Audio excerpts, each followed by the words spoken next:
We are going to cover social media for professional business and career growth. I know a lot of you are in charge of your social media platforms for your particular businesses, and some people come into it with experience, some it's brand new. So I figured we would start at the very beginning, and hopefully this can lead into a series. So I'm going to start right at the beginning with posting, because that is your gateway to your audience, potential referrals, and partnerships. So I am going to start at the beginning, and hopefully everyone has a few things in their toolbox that they will take away from this today. So we will start with focal points. So we have the social media basics. We have choosing the right platforms. So that can be, I know for myself particularly, I'm the director of sales. So my platform, mainly I am on Facebook and LinkedIn. For care navigators. We have a lot of people that like to follow along on both platforms, easier for them to utilize. But I am trying to step more into TikTok and Instagram. Going to try to sandwich that together with some posts and hopefully introduce people to that as well, as far as my audience goes, because that is something that is brand new to a lot of my audience that follows along. So choosing the right platform, it's really what is comfortable for your particular audience. Writing effective posts, that's your bread and butter. Writing effective posts is where all of your attention is going to come from the very beginning. Either you're going to hook them in or they're going to scroll right past you. So that is very important, to be creative with your posts. Visuals and hashtags, another very important segue. Hashtags, we'll touch on that in a little bit, but hashtags are huge. They're huge to just link together different organizations and people that you might not otherwise see on your news feed. And lastly, content planning and posting calendar. Myself, I use a posting calendar daily. I refer to it daily and I stick to it. It is very time consuming to do your posts. So you want to make sure that you even post ahead, which is another thing that we'll touch on. But content planning and posting calendar, I will share with you what I use at the very end as well. And if anyone wants copies of that, I will send that to you through email too. So with that being said, what is social media marketing? And before I go further, if there is any questions, go ahead, put them in the chat box, and we'll go ahead and answer them at the end. I will get anyone a copy of this if they would like it at the end as well. So that, maybe some of I notice font is very small on some of these slides. So if you would like to have a copy of that and then print it out, that's something that you would be able to highlight on and make your own notes or even share with your own offices. So what is social media marketing? It's creating and publishing content on social media platforms to build connections, promote products, services, and turn your post into consumers and repeat customers. So you will have people that see your posts once in their news feed. They might scroll past it the first time, but then it will become repetitious for them. And then they'll see it, they'll become a little bit intrigued. Then they'll hit the follow button, and that grows your community, that grows their interest. That could be a potential referral. That could be a potential private email message that goes out that turns into a networking meeting, that turns into a partnership. So you never know. But it is very important to be consistent.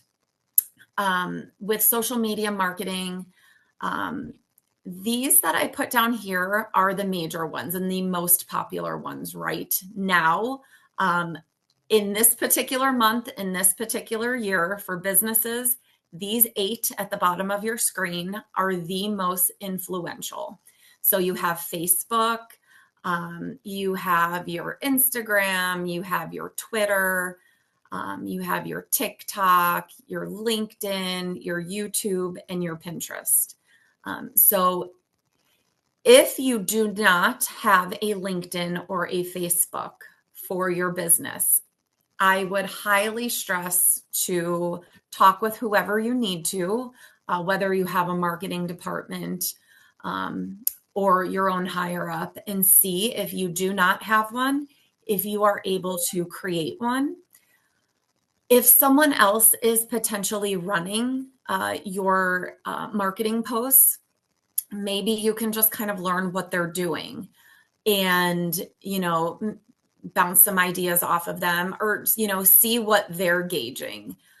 There's always learning opportunities. So we could go ahead and go to the next slide. So we have business versus personal posting. And this is something that you'll probably take away, because you have a lot of people that are running their business, say Facebook, for example.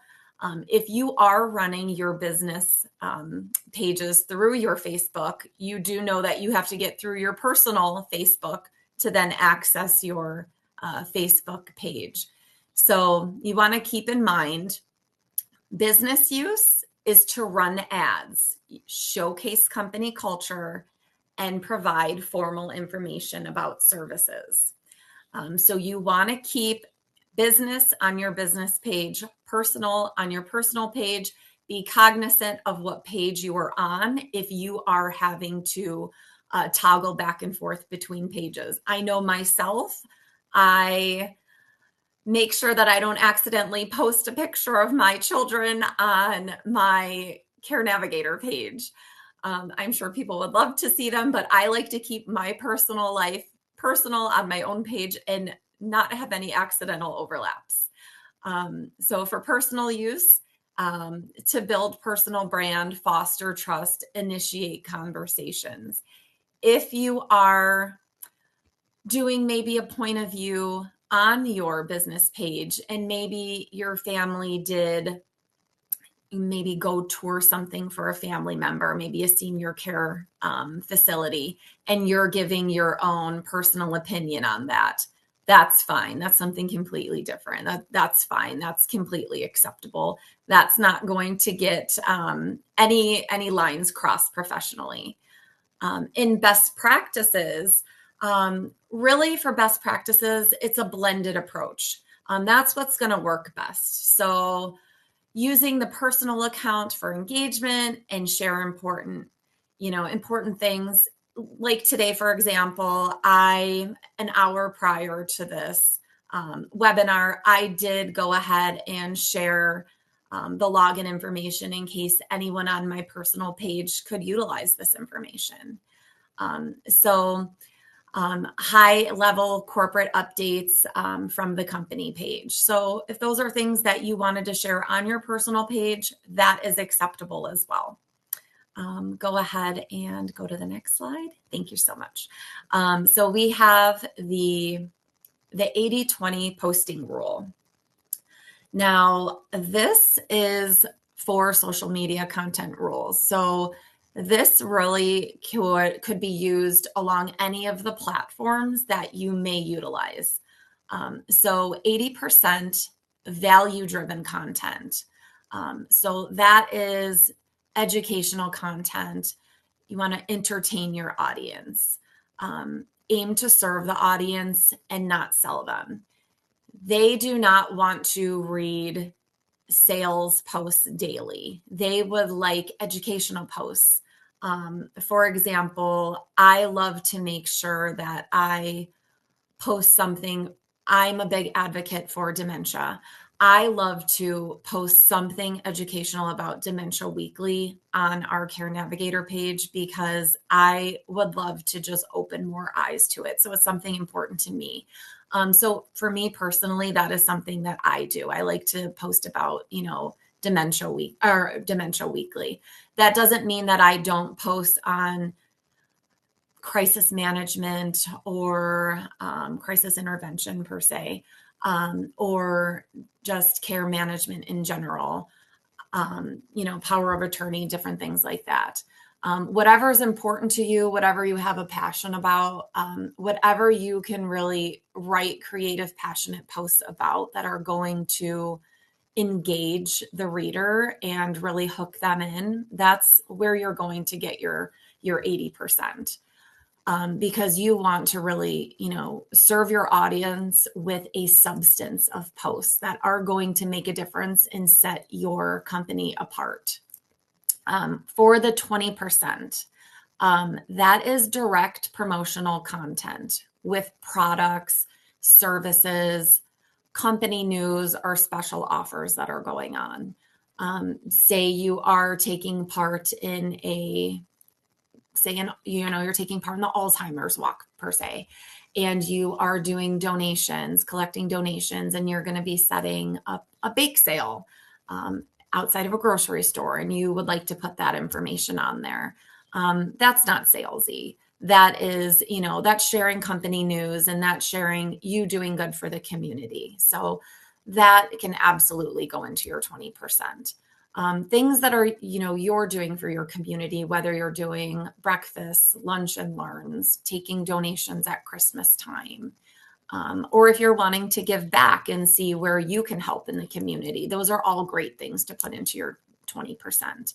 And this technique really is to prevent an audience burnout, because we do not want our audience to get burnt out and unfollow us. So with this, I would love to be able to share this page because there is so many, there's so much good information, and this font came out very small on this when putting it onto PowerPoint. So this is choosing the right social media platform for your particular business. So if there's anything I would love to share personally to your emails, it would actually really be this page, because you can go through each of the different social media segues and see how it's going to benefit you, whether it's how many different readers touch on that page daily or even hourly. This is going to be a very beneficial slide for you. So I would love to send that to you. If you could actually, if you don't want to do this personally here in the chat, my email is going to be at the very end, the last slide. Please take that down and send me your information to where I could, send this to you or your company, whoever does the marketing, because this is very helpful. But you can go ahead and go on to the next slide. So where should beginners start? So first and foremost, you want to identify your audience, whether that is caregivers, whether it's families, whether it is sister companies, whether it's your partnerships. You want to identify where your audience and the bread and butter of that follow button and the likes on your posts, where it's going to come from. And then you want to choose one platform. Start with one platform and get comfortable and familiar with how to utilize that particular platform. And then introduce another one to yourself, learn about it, and then, start posting there. Toggle back and forth between, the two of them, and then see if you want to get into the making short reels and things like that. And if we turn this into a series, that's something we could touch on, a little bit down the line. But that is something I know that I'm going to be introducing to my audience soon as well. And then commit to consistent posting. That is so important. You don't want to have your audience forget who you are. You want to make sure that even if you're not there in their newsfeed daily, that you are there multiple times a week and the majority of their week. Even if it's half the week, that's fine. Whatever you're comfortable with and think's going to benefit your business the most. But you have to really be consistent with your posting. And the frequency. So 2 to 3 times a week for posting, whether that is posting on Facebook 2 to 3 times and copying those posts and then sharing them to your LinkedIn 2 to 3 times, whether it's the same day or it's the opposite days, so that you have your Facebook audience and your LinkedIn audience both seeing the same content, but maybe not doing it on the same days, maybe flip-flopping the days, so that no matter what, because the majority of people do have multiple platforms and are, looking on those platforms daily, whether it's from their phone, desktop, laptop, but you can absolutely use the same ones and copy them to your other platforms. That's going to make your life so much easier. And then consistency over the volume. That is, taking your posts and utilizing them, working smarter, not harder, utilizing them, copying them to your LinkedIn or to your Instagram, and just reaching all of the eyes that you possibly can. And then creating a sustainable routine. That is going to be how you construct, whether you put together a calendar that's weekly, a calendar that is monthly. Some people like to do it bi-weekly, and some people do split it with their marketing department. So it's all whatever is working for your business or your company. But there are so many different calendars that you can find online. I particularly have one that works for me that I had mentioned that I'll share at the end. But there's so many different ones online, and they'll tell you the exact times and days to post on each platform, which is going to help you and, benefit you the most. And this is your quality of posts here. So this is the anatomy of the perfect social media post. So you have, and this is another thing that I can also share with you just because of the font. But you have headline, the best practices. You have, let me see here. Hold on one second so I can see here. But you have headlining, the best practices. You want to really, share that content, be emotional about it. You want to have a secondary headline that's going to grab the reader's attention. You have, let's see here, you have your hashtags, you have your visuals, different mentions that you want to put. If you are sister partners per se, I love to tag our sister partners so that we're both benefiting from my posts because one hand feeds the other. With Care Navigators, for example, I take so many different connections from Elderwerks, who we are, sister partners with. I take so many connections from them and utilize them. So I love to tag them because there may be something that, they catch that they could help me on, or, someone emails me and I could send that information over to them. So whoever, you're possibly partners with, whether it's business, professionally, personally, that could benefit, personally, you don't want to share on your business page with them, but you may want to send them the information. But you want to make sure that you are, especially with hashtags, you are reaching as many companies as possible that you are it doesn't even really have to be partners with. Maybe you just want to grab their attention. I know that I utilize the Alzheimer's Association pretty often because that is something that we are involved in. And that is something that I hashtag them often in so that they can see what we're doing. You could go ahead and go to the next slide. Using visuals. So visuals increases engagement always, whether that is a senior fair that you may be at, or a walk, or visiting a new community for a ribbon cutting ceremony. Visuals increase content. I like to post a spotlight on each staff member and a little bio about them. So I like to do that probably every other week. It lets people know that there are real people and real faces behind these posts. And I don't like them to be perfect pictures. I like them to be, they don't have to be perfect pictures. They can be, pictures where someone is out presenting somewhere or someone has a table set up somewhere. But I like people to actually see who is behind the posts and who is behind all of the hard work, for the companies to make them function. Brand consistency builds recognition. So you have, for example, yesterday I was at, I had a couple of meetings in the community yesterday, and I was at a senior fair. But brand consistency builds recognition. You want to be out networking. You want to be able to have people see your logo and recognize it. And use simple tools like Canva. Canva is going to help you. Some of you have assistant direct or I'm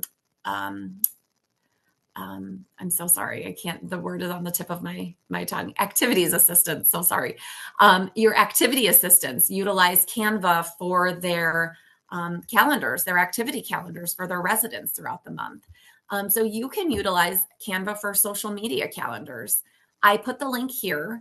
You're able to click on it and you can learn all about Canva, how to utilize Canva, how it could benefit you in the business world. And if you decide that you want to use Canva to set up your social media calendar, I highly recommend it. So visual best practices. So what you would like to do each and every post, you want to use high quality images. A lot of times when people share from their cell phones, it does come out a little pixelated, I have noticed. So for myself, if I'm out in the community and I take a picture, I save that, I send it to myself through email, and then I save the picture, and then I go ahead and I always do my posts from my laptop just because I like the way that the pictures come out more. They're a lot more clear. The resolution is so much better. So you want to ensure that your visuals are clear, high resolution, and relevant to your message. So you do not want a picture of a ribbon cutting ceremony with, a picture of, a food menu in a senior community. You want to, have fun, energetic pictures. When you are posting pictures, you want to also look at the background of your pictures, see what is going on in the background. Make sure that who you are posting pictures are who you are posting pictures of, especially if you are in senior care and you are posting from a community. You want to make sure that you have the consent signed, that they are able to have their pictures on social media. Just a quick little story. When I was an executive director, I had a gentleman show into my office one day. I've never seen him before. He was very distraught and he was pointing at his phone at a picture of a woman who I had never seen before. And he was saying, "This is my mom. She's here." And I'm like, "Sir, I got his information. I introduced myself and I just let him know I did not know who this person was. I'd not seen this resident. I did not know if it was an advertisement that the prior people had utilized. But I went and I found the person who had worked in the community the longest. It ended up being the chef. And I got them together for a conversation. It ended up that his mom was in the community and she had passed away, and he did not know because he did not talk to his sister. So that was heartbreaking. It was terrible to have to be the person to give that, information to. It was terrible. So please make sure that if you are ever posting pictures of residents, that you have the documentation signed.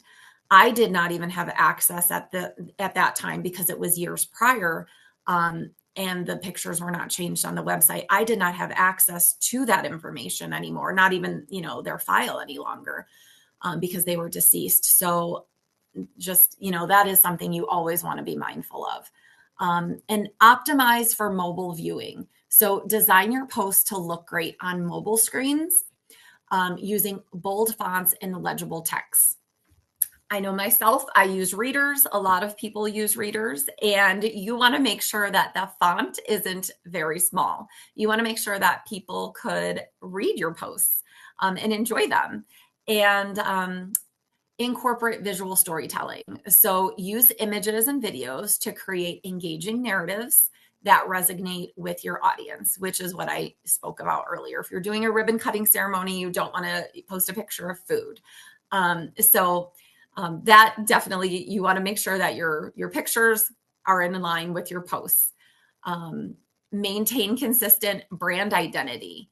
Use a cohesive color palette and fonts that reflect your brand's personality across all platforms.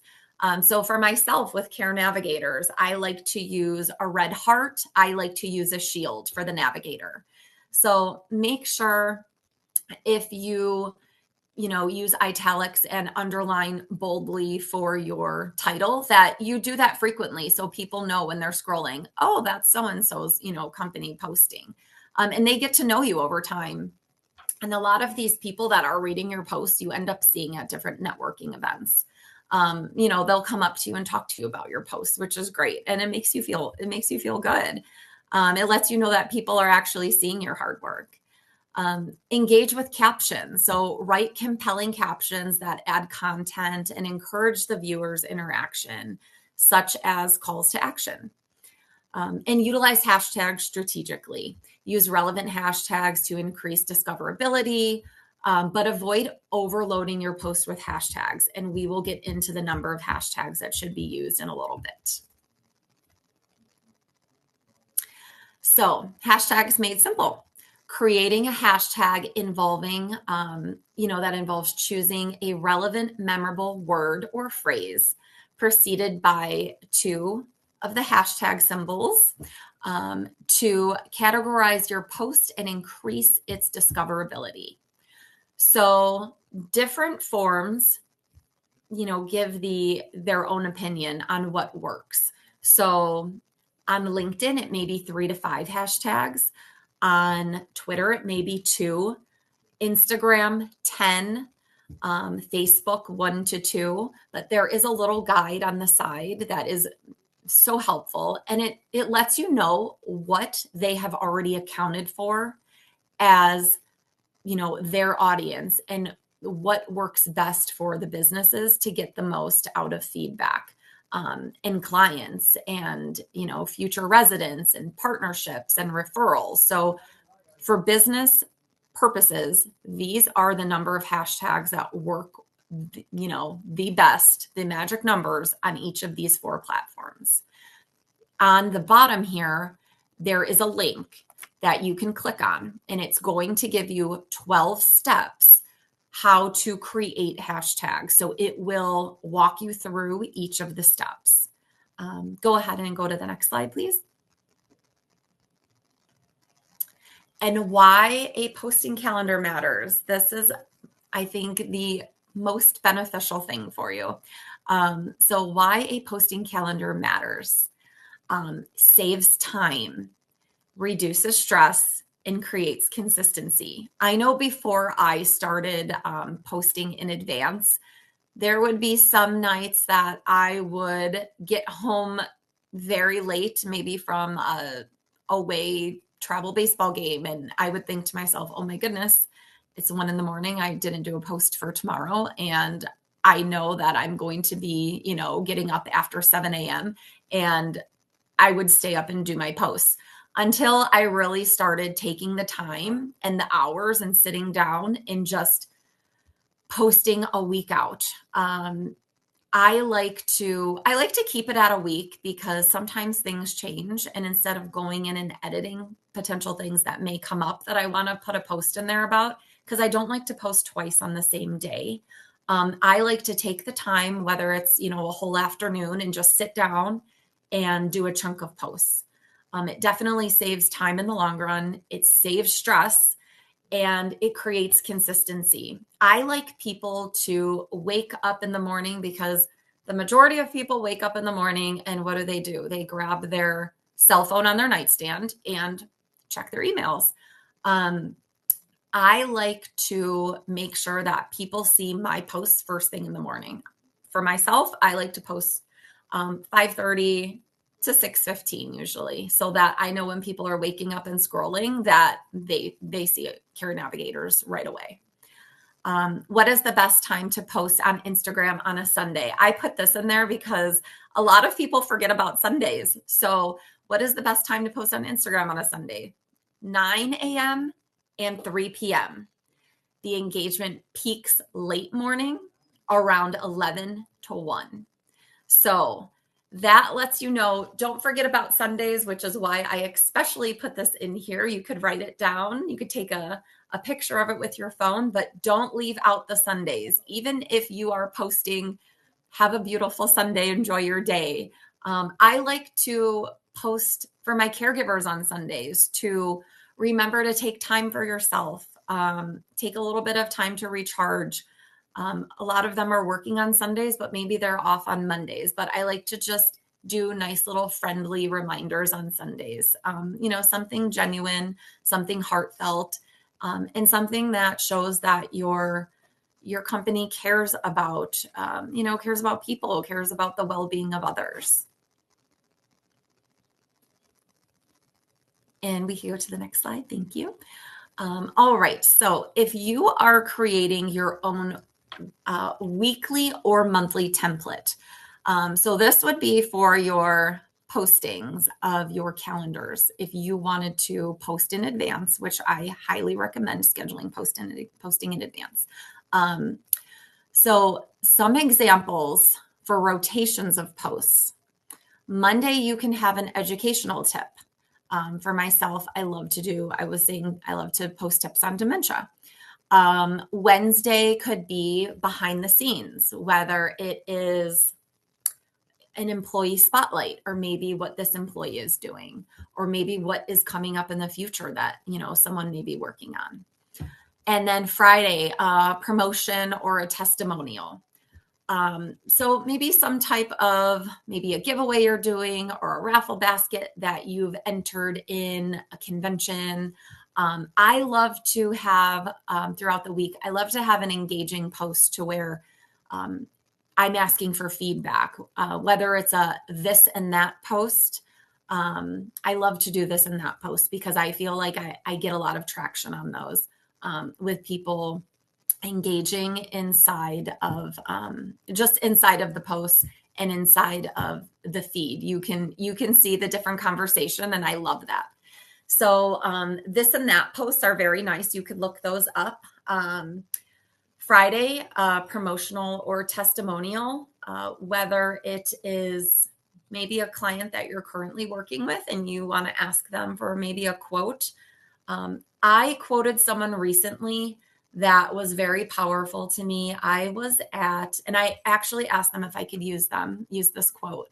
I was at a senior fair 2 Saturdays ago, and I was talking to this woman, and she said to me, it's amazing that a married couple, a husband and wife, could have 6 children.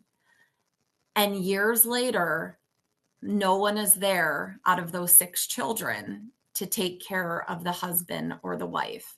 And that was really powerful to me. And that was, it resonated. It's very real, just the things that I see in general, because it's very true. So, there may be different things that, stand out to you. So she loved what we did. She loved that we, came in and took the place of people that wouldn't or couldn't or shouldn't be there for other people, to be able to step in as that, almost like an extra relative, to be able to guide them and help them in any way. So I love that. And, those are the different things you're going to, want to add to your post, and, set them aside from the rest. They're very real then, and they're very touching.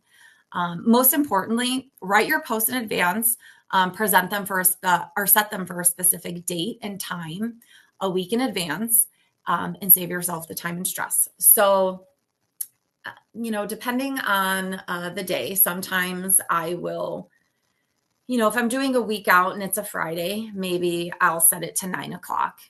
But the majority of the time for me, I know that my coworkers and my networking groups, we're up and out of the house very early. So we are looking at our phones very early. I do send to, set my posts early, but it's all about what type of business you're in, what you offer, and, maybe yours or later. It's, your own decision. It's how you can make your posting guide. There are different links here. So I have how to schedule on Facebook, how to pre-schedule that on LinkedIn, how to pre-schedule on TikTok, and then how to pre-schedule on Instagram. Those are the 4 most important that you'll want to utilize. Myself, I utilize Facebook and LinkedIn most, and I am going to be getting more into TikTok and Instagram.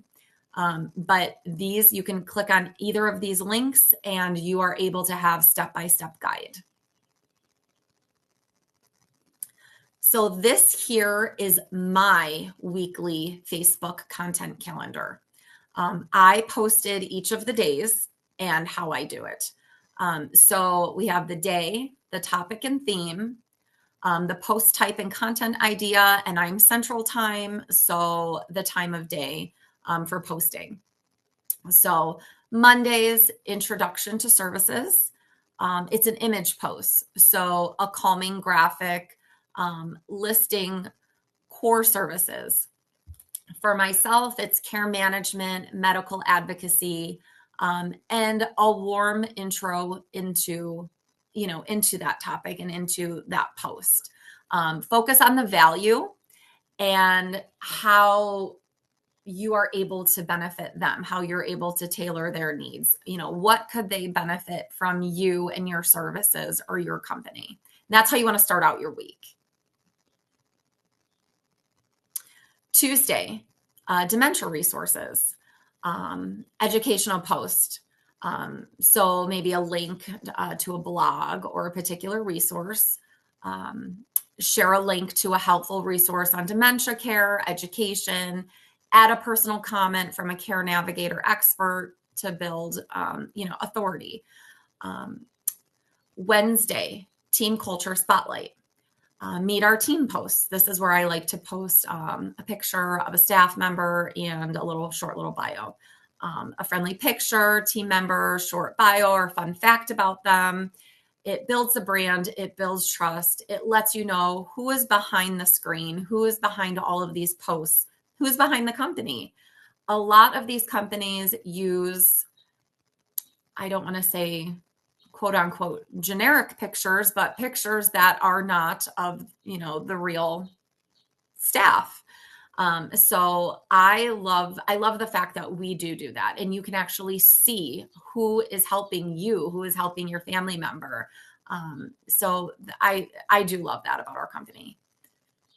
And Thursday, advocacy crisis tips, a short video or reel, a quick little video tip from a care manager on topics such as when to seek medical advice or navigating hospital crisis.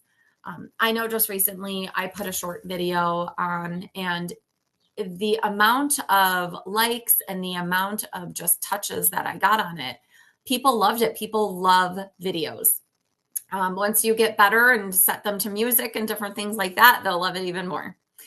And Friday, community connection. So interactive poll and posts. This is the one I was talking about where I love to do the this or that and have them pick a this or a that. And then, whether it's, would you rather have a cozy blanket or a hot cup of coffee, going into today, just different things like that. And people love to respond. Use an interactive poll or ask an open-ended question related to caregiving experiences. What is your biggest caregiving challenge this week? This encourages audience interaction.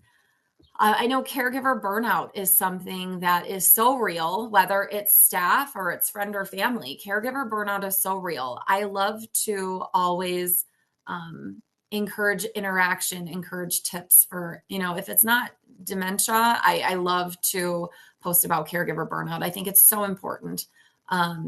You want to take care of the caregivers. They're giving so much to so many people and they forget to fill their own tank. So I love to put those little reminders in my posts too, even if it's a Saturday morning, just to do something for yourself today, even if it's for 20 minutes. I love to give those little reminders.